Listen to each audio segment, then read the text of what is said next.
अम्बे महारानी की जय, जय अम्बे महारानी की जय, आदिशक्ति भवानी की जय, आदिशक्ति भवानी की जय, जय अम्बे महारानी की जय, जय अम्बे महारानी की।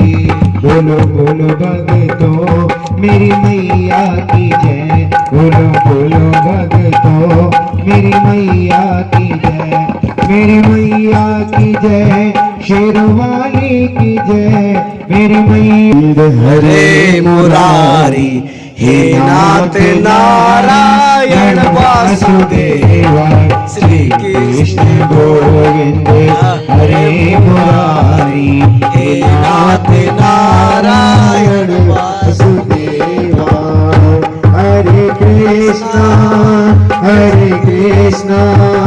कृष्णा कृष्णा हरे हरे, हरे रामा राम राम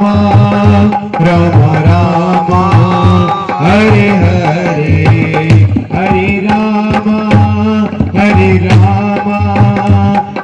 राम राम राम। आपको वो सच्चे दरबार की जय हो। कहते हैं भक्तों, किसी भी कथा महात्म्य को कहने का कोई ना कोई प्रसंग, कोई ना कोई माध्यम अवश्य होता है। इस पावन कथा को कहने से पहले कुछ नियम है। जैसे 4 पहर की कथा, भक्तों ने वरदान मांगे माँ से। क्या क्या वरदान मांगे? माँ ने खुश होकर के जो भक्तों को एकदम दिए। हम नारियल चढ़ाते हैं। नारियल क्यों चढ़ाते हैं? पंचमेवे का भोग क्यों लगाते हैं? श्रृंगार क्यों चढ़ाते हैं? ये सब इस कथा के माध्यम से। हलवे चने का भोग क्यों लगाया जाता है? इस कथा के माध्यम से आप जानेंगे। कथा को प्रारंभ करने से पहले बता दूं, इस कथा का वरदान है। आपने जागरण पूरी रात एक टांग पर खड़े होकर भी देखा है, लेकिन इस कथा में निद्रा की देवी अवश्य आती है। आपको नींद की झपकी आएगी जरूर। इसलिए जब जब मैं जयकारे बुलवाऊं, आपको पूरे मनोयोग से जयकारे बोलने हैं, ताकि कोई भी कथा का प्रसंग आपसे छूट न जाए। कह दो सच्चे दरबार की जय। 4 पहर में माँ के भक्तों ने भक्ति की और माँ से वरदान मांगे। क्या वरदान मांगे सुनिए। मैं वारी जावा जोता पे वारी वारी जावा, मैं वारी जावा जोता पे वारी वारी जावा। पहले पहर तेरा करे जो भजन माँ, पहले पहर तेरा करे जो भजन माँ।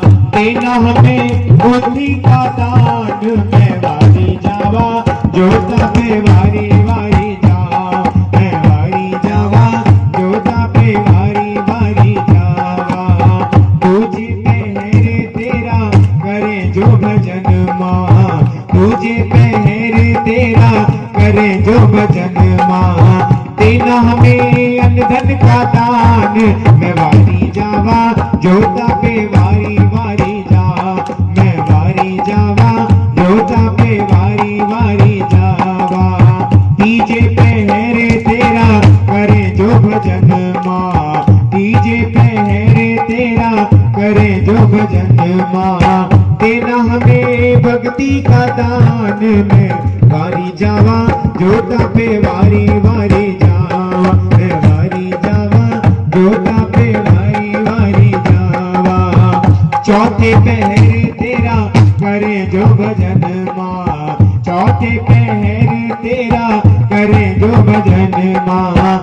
देना हमें मुक्ति का दान, मैं वारी जावा जोता पे वारी वारी जावा, मैं वारी जावा जोता पे वारी वारी जावा। बोलो बोलो भक्तों मेरी मैया की जय, बोलो बोलो भक्तों मेरी मैया की जय। सच्चे दरबार की जय। अब बात आती है नारियल की कि हम मैया को नारियल क्यों चढ़ाते हैं। प्राचीन काल में भक्त हुए नंदलाल। भक्त नंदलाल माँ के अनन्य पुजारी, किसी प्रकार की कोई कमी नहीं। जीवन की एक अभिलाषा थी कि किसी प्रकार मुझे मां भगवती का दर्शन हो जाए। एक बार की बात बताऊं, जंगल में सैर करने के लिए जा रहे थे। चलते चलते एक ध्यान आया मां का, पेड़ के नीचे बैठे और समाधि लगा ली, मां का ध्यान लगाया। जब कुछ समय बीत गया, मां जगत जननी जगदम्बा प्रकट हो गई और कहने लगी, पुत्र मैं तुम्हें वरदान देना चाहती हूं। नंदलाल ने कहा कि मां, तेरी कृपा से मेरे पास सब कुछ है। मेरे जीवन की एक इच्छा थी, अभिलाषा थी कि मां मुझे किसी क्षण तेरा दर्शन हो जाए तो मेरा जीवन सफल हो जाएगा। और मां आज आपने कृपा करी और मुझे दर्शन देकर के मेरा जीवन सफल कर दिया। बोलो सच्चे दरबार की जय। मां बड़ी प्रसन्न हुई कि पहला भक्त ऐसा मिला जो कुछ मांग नहीं रहा मुझसे। मां तो मां है, परीक्षा लेने के लिए दो शब्द कह दे कि पुत्र तुम मुझसे कुछ नहीं मांगना चाहते, बड़ी अच्छी बात है, लेकिन अगर मैं तुमसे कुछ मांगू तो क्या अपनी मां को दे पाओगे? अब नंदलाल चक्कर में पड़ गए कि जगत की विधाता मां जिसने संसार को रचाया है, भला मैं उसे क्या दे सकता हूं। एक एक करके संसार की सारी चीजों को सोचा, लेकिन कोई वस्तु कोई चीज ऐसी नजर नहीं आ रही जो मां को अर्पण कर पाए। मन में विचार कर रहे हैं और मां से ये विनती कर रहे हैं, खड़ा तेरे दर्शन को भगता चढ़ाऊं क्या तुझको मैया, खड़ा तेरे दर्शन को भगता चढ़ाऊं क्या तुझको मैया। अगर मैं अक्षत चढ़ाता हूँ तो वह चिड़ियों का झूठा है, तो वह चिड़ियों का झूठा है। हे मैया, अगर मैं तुझे अक्षत चढ़ाऊं तो उसे जब फसल पकती है उस समय चिड़िया अपना हिस्सा लेकर के चली जाती है, तो माँ वो चिड़ियों का झूठा है। अगर मैं जल चढ़ाता हूँ तो वह मछली का झूठा है, तो वह मछली का झूठा है। अगर मैं दूध चढ़ाता हूँ, अगर मैं दूध चढ़ाता हूँ तो वह बछड़े का झूठा है, तो वह बछड़े का झूठा है। खड़ा तेरे दर्शन को भगता चढ़ाऊं क्या तुझको मैया।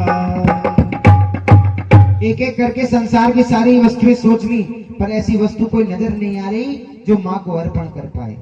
दौड़े दौड़े घर गए, तलवार लाए, शीश काटकर मां के चरणों में अर्पण कर दिया। बोले मां इससे ज्यादा न कुछ। जब भक्त नंदलाल ने अपना शीश धड़ से अलग कर दिया मां के चरणों में, मां को बड़ा दुख हुआ, आघात हुआ। कहने लगी, पुत्र मैं तुम्हारे प्राणों की बलि नहीं चाहती थी। अरे पुत्र मैं तो तुम्हारी मां हूं, तुम्हारी परीक्षा मात्र ले रही थी। मां ने अपनी माया से कमंडल प्रकट किया और जल के छींटे मारे, भक्त नंदलाल का पुनर्जन्म हो गया। बोलो सच्चे दरबार की। उठ करके खड़े हो गए, मां से कहने लगे, मां आने वाला युग कलयुग होगा, कोई तुम्हें ऐसे शीश की बलि नहीं चढ़ा पाएगा। मैया तुम अपने भक्तों का उद्धार कैसे करोगी, कल्याण कैसे करोगी। मां ने वो कमंडल का जल दिया और कहा कि भक्त इसे ले जाकर तुम जिस स्थान पर छिड़कोगे वहां कुछ समय के बाद एक वृक्ष की उत्पत्ति होगी और उस वृक्ष पर जो फल आएगा उस फल को जो भी भक्त सच्ची श्रद्धा भावना से भेंट के साथ मुझे अर्पण करेगा मैं उसकी हर मनोकामना पूर्ण करूंगी। बोलो सच्चे दरबार की। भक्त नंदलाल को यशस्वी चिरंजीवी रहने का आशीर्वाद देकर के मां अंतर ध्यान हो गई, अपने धाम को चली गई। बोलो सच्चे दरबार की। कुछ नहीं बोल रहे जय। बोलो सच्चे दरबार की जय। सबकी नजर बिस्तरों पर है। बोले कब पंडित जी छोड़े और हम कब जागे इसको जाए। बोलो सच्चे दरबार की जय। हाँ। वहां पर वृक्ष उत्पन्न हुए और उन वृक्षों पर जो फल आया वो कौन सा फल था? नारियल का। अब मां ने नारियल को नर की बलि का रूप धारण स्वीकार करना है तो मां ने नारियल की रचना कैसे करी? बाहर जटाएं मनुष्य के सिर के बालों का रूप, बाहर का कठोर हिस्सा मनुष्य के शरीर का कठोर हिस्सा और भीतर का मुलायम हिस्सा मनुष्य के शरीर का मुलायम हिस्सा, और माँ ने रक्त के रूप में दिया पानी। इस प्रकार माँ ने नारियल को ही बलि का रूप धारण कर, माँ नहीं कहती मुझे किसी जानवर की बलि दो। जो सच्ची श्रद्धा भावना से एक पुष्प लेकर, नारियल लेकर के माँ के दरबार चला जाता है, माँ उसके सारे कष्टों को हल लेती है, माँ उसकी मनोकामना पूर्ण करती है। बोलो सच्चे दरबार की जय। बोलो भगवती मैया की जय। आइए, ये नारियल की कथा थी, हम नारियल चढ़ाते हैं। जो भी भक्त माता बहन नारियल लेकर के आई हैं, अपने नारियल के ऊपर भेंट रखें और माँ के दरबार में चढ़ाएं। बोलो सच्चे दरबार की जय। बैठिए। बोलो सच्चे दरबार की जय। दीक्षा पांडे जी 101 रुपए की अरदास माँ के चरणों में प्रातःकाल के वेले में रख रहे हैं। माँ खजाने भरपूर करें, धन के भंडार भरें। सुनो ऋषि मुनि और सुनो संत ज्ञानी, शुरू हो रही है कथा तारानी, शुरू हो रही है कथा तारानी। सुनो ऋषि मुनि और सुनो संत ज्ञानी, शुरू हो रही है कथा तारानी, शुरू हो रही है कथा तारानी। कह दो सच्चे दरबार की जय। प्राचीन काल में दक्ष नाम के राजा हुआ करते थे, जो मां भगवती के अनन्य भक्त, नियम पूर्वक सारे व्रत इत्यादि किया करते थे। धन धान्य राजपाट किसी प्रकार की कोई कमी नहीं, लेकिन राजा बूढ़े होने को चले, राजा के कोई संतान नहीं थी। एक बार मां ने स्वप्न में दर्शन दिया और राजा से कहा कि पुत्र मैं तेरी भक्ति से प्रसन्न हूं, बोलो क्या वरदान चाहते हो। राजा ने कहा मां तेरी कृपा से मेरे अंधन के भंडार भरे हैं, राजपाट पद प्रतिष्ठा किसी प्रकार की कोई कमी नहीं, लेकिन मां कमी है तो उस सबको भोगने वाली, मेरे कोई संतान नहीं है। यदि मां आपकी कृपा से मुझे एक संतान की प्राप्ति हो जाए तो मेरा जीवन सफल हो जाएगा, मैं समझूंगा कि मां ने मेरी इतनी वर्षों की तपस्या भक्ति स्वीकार कर ली। मां ने खुशी से वरदान दिया और कहा कि राजा आज से 2 वर्ष के भीतर तुम्हें 2 कन्याएं ऐसी होंगी, जब तक इस धरती पर सूरज चांद रहेंगे तब तक उन कन्याओं के माध्यम से तुम्हारा नाम लिया जाएगा। मां राजा को ऐसा आशीर्वाद देकर के अंतर ध्यान हो गई। प्रथम वर्ष में बड़ी सुंदर कन्या का जन्म हुआ और उसका प्रेम से राजा ने नामकरण किया, नाम रखा तारा देवी। समय अपनी गति से चलता रहता है। दूसरे वर्ष राजा को फिर दूसरी कन्या की प्राप्ति हुई, जिसका नाम राजा ने रखा रुक्मण। इस तरह से राजा दक्ष की 2 पुत्रियां तारा देवी और रुक्मण, जो अपने पिता की तरह मां की भक्त, नियम पूर्वक सारे व्रत इत्यादि किया करती थी। एक बार की बात, दोनों बहनों का एकादशी का व्रत था। बड़ी बहन तारा ने छोटी बहन रुक्मण को अपने पास बुलाया और कहा कि बहन ये कुछ मुद्राएं हैं, इन मुद्राओं को लेकर के बाजार जाओ और बाजार से कोई ऐसी खाने की वस्तु लेकर के आना जिसमें किसी प्रकार से अन्न ना हो, क्योंकि एकादशी का व्रत बहुत बड़ा व्रत माना जाता है, उसमें अन्न ग्रहण नहीं किया जाता। नादान रुक्मण ने वो मुद्राएं ली, क्योंकि उस समय रुपया पैसा नहीं चलता था। मुद्राएं ली, सहेली को संग साथ लिया और बाजार के लिए चल पड़ी। ढूंढते ढूंढते सुबह से शाम होने को चली, संध्या काल होने को चला, लेकिन अभी तक रुक्मण की नजर में कोई ऐसी खाद्य वस्तु नजर नहीं आ रही जिसमें अन्न ना हो। जब दिन छिपने को हुआ, अचानक उसकी नजर एक दुकान पर पड़ी, जहां पर एक कसाई बेचने के लिए मांस ढूंढ ढूंढ करके रख रहा था। उस छोटी बच्ची ने जाकर उस दुकानदार से कहा कि भैया इसमें किसी प्रकार से अन्न तो नहीं, इसे व्रत में धारण कर सकते हैं, ग्रहण कर सकते हैं। कहते विनाशकाली विपरीत बुद्धि उस कसाई के मन में लालच आ गया, उसने कहा बहन इसमें किसी प्रकार से कोई अन्न नहीं है। रुक्मणी ने वो मुद्राएं दी और वो भुना हुआ मांस ले लिया। छोटी अवस्था होने के कारण अपने महल पहुंचने से पहले ही रास्ते में उसमें से मांसाहार कर लिया। बाकी का ले जाकर के जब बड़ी बहन के सम्मुख रखा और कहा कि दीदी मुझे तो बहुत भूख लगी थी, मैंने अपना व्रत रास्ते में ही खोल लिया, अब आप भी पूजा अर्चना करके अपना व्रत पारायण कर लीजिए। पूजा अर्चना संपन्न करने के बाद जब तारा ने अपना व्रत पारायण करने के लिए उस थैले को खोला तो देखा उसमें भुना हुआ मांस। कहने लगी रुक्मण तो है तो मेरी बहन, पर तूने नीच योनि के प्राणी जैसा बर्ताव किया है। जा, मैं तुझे श्राप देती हूँ, तुझे अगला जन्म छिपकली करना।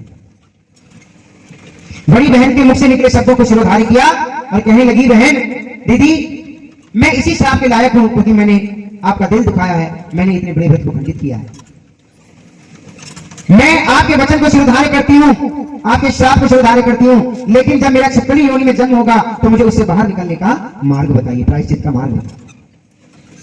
तारा ने कहा कि बहन, मैं अपने शब्दों को तो वापस नहीं ले सकती, लेकिन हाँ, त्याग और परोपकार से सारे पाप नष्ट हो जाते हैं। क्या तुम छिपकली योनि पाओगी, किसी के प्राणों की रक्षा करोगी या कोई परोपकार का कार्य करोगी?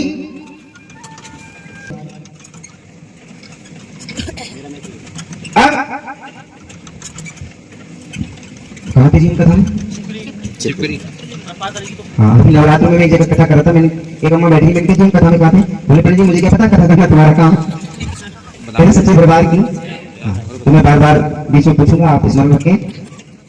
अब उसने कहा कि परोपकार से सारे पाप नष्ट हो जाते हैं। तुम जब किसी के प्राणों की रक्षा करोगी, कोई अच्छा कर्म करोगी, तो तुम्हें छिपकली योनि से मुक्ति मिल जाएगी। समय अपनी गति से चलता रहता है, समय बड़ा बलवान है। अब बारी आई दूसरे जन्म की। आज अपने सत्कर्मों से महारानी तारा देवी ने फिर से मनुष्य योनि प्राप्त की और इंद्रलोक की अप्सरा बन गई। उधर रुक्मण का जो जन्म हुआ श्राप मिलने के कारण आज छिपकली योनि में।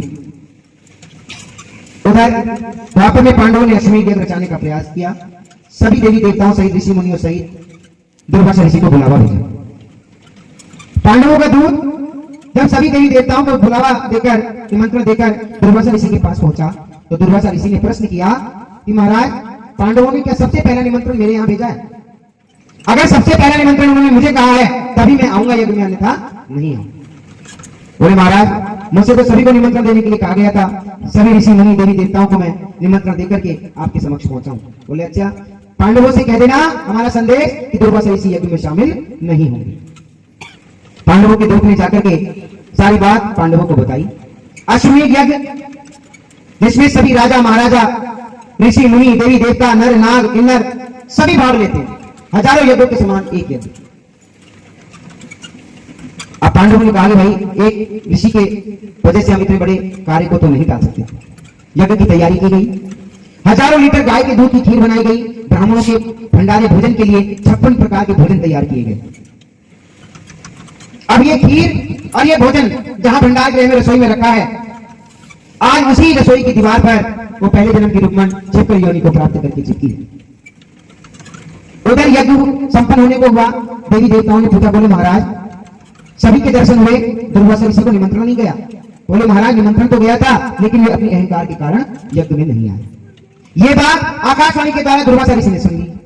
दुर्वासा ऋषि ने उसी क्षण मन में विचार किया कि अर्थ हो न हो, किसी भी स्थिति में मुझे पांडवों को इस यज्ञ को खंडित करना है। एक तो मेरी बात नहीं मानी और अब देवी देवताओं से मेरी अवहेलना कर रहे हैं। उसी क्षण बाज का रूप धारण किया और मरा हुआ सर्प चोंच में दबाकर उस स्थान पर पहुंच गए जहां ब्राह्मणों के भोजन के लिए खीर बनाई गई, और ले जाकर के वो मरा हुआ सर्प उस खीर के कढ़ाई में डाल दिया। कहते सच्चे दरबार की। जब खीर के कढ़ाई में सर्प पड़ा, किसी ने नहीं देखा। किसने देखा? छिपकली ने, क्योंकि सबको यज्ञ में लगे हैं। अब छिपकली मन में विचार कर रही है कि मेरी दीदी ने कहा था कि परोपकार अगर तुम करोगी तो इस योनि से मुक्ति मिल जाएगी। सच्चे दरबार की, इससे बढ़िया अवसर मुझे कोई प्राप्त नहीं होगा। उसी क्षण मन में विचार करती है कि जब इतने बड़े सर्प को इसी के कढ़ाई में गिरते हुए किसी ने देखा, गिर करके छिप गया, तो मुझ छिपकली का तो वजूद क्या है, मुझे तो वैसे भी कोई नहीं देख पाएगा। उसने मन में विचार किया कि जब इस खीर को उठाने के लिए कोई आएगा तो मैं उसकी नजरों के सामने अपने प्राण न्यौछावर कर दूंगी, खीर खंडित हो जाएगी, कोई नहीं। उधर यज्ञ संपन्न हुआ।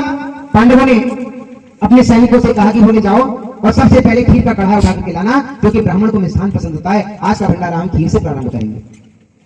पांडवों के दूत जैसे ही उस खीर के कढ़ाई को उठाने के लिए आए, सबकी नजरों के सामने दीवार से कूद कर वो छिपकली उस खीर के कढ़ाई में गिर गई। चलो सच्चे दरबार की। सर्प का गिरना किसी ने नहीं देखा, छिपकली का गिरना सबने उसे भला बुरा कहा। लेकिन हमारे हिंदू धर्म में मान्यता है कि जब दूध से बना पदार्थ कोई नष्ट हो जाता, खराब हो जाता, तो उसे ऐसे कहीं नहीं फेंक देता। यदि वो किसी जानवर के खाने लायक है तो उसको दे दिया जाता है, अन्यथा उसे किसी पेड़ की जड़ में रख दिया जाता है या गड्ढे में दबा दिया जाता है। क्यों? उसके पीछे कारण है।